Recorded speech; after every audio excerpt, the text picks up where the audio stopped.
Il est certain qu'aujourd'hui, les techniques ambulatoires ne se discutent pas. Elles sont, à mon sens, redoutablement efficaces, quelle que soit l'intensité de la coloration, pourvu qu'on n'ait pas un émail altéré, pourvu qu'on n'ait pas de défaut de déminéralisation et toutes les contre-indications que nous connaissons. Alors à partir de là, on peut raisonnablement se poser la question de limiter nos techniques d'éclaircissement en ambulatoire.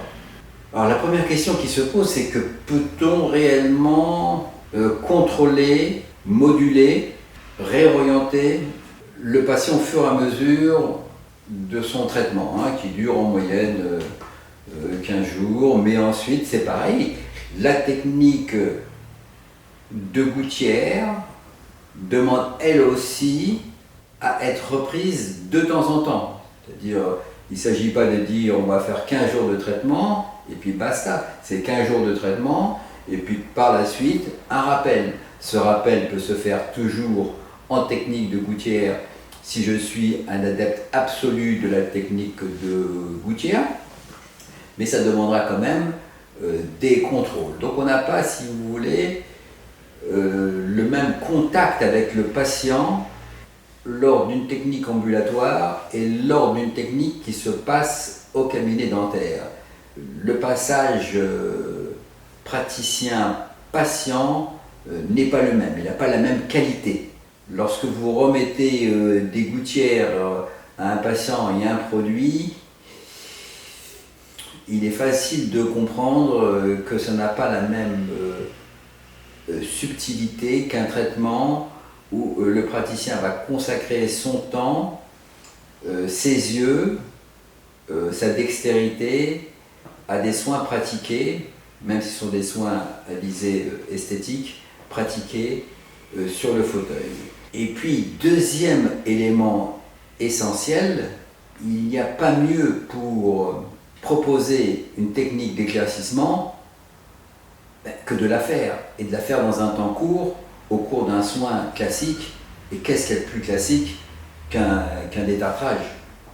Donc après un détartrage, appelez ça comme vous voulez, un coup d'éclat, ce que vous voulez, va me redonner une certaine luminosité à mes dents, en tout cas dans un très grand nombre de cas, et va permettre d'aborder ce sujet-là de manière beaucoup plus efficace que de proposer comme ça dans l'absolu technique de gouttière.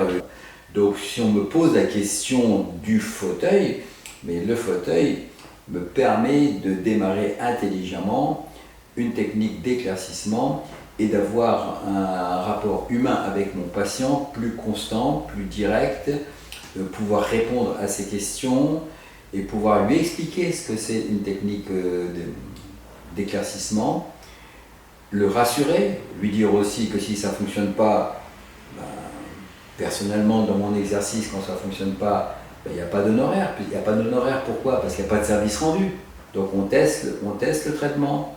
Et si ça marche, il n'y a pas de problème. Si j'ai testé par exemple le maxillaire supérieur et que je suis rapidement en bicolore, la question ne se posera pas. J'aurai un patient totalement motivé pour continuer son traitement. Il faut bien garder en tête qu'on n'est pas dans la thérapeutique, on est dans le domaine esthétique, on n'est pas dans les soins. La conversation et l'objectif et la finalité n'est pas du tout la même. Et c'est le patient qui est au cœur de la solution que l'on lui propose à ce niveau-là. Donc le fauteuil a toute sa place dans cette entreprise globale de l'éclaircissement dentaire. Et l'éclaircissement dentaire a toute sa place dans la dentisterie moderne, heureusement.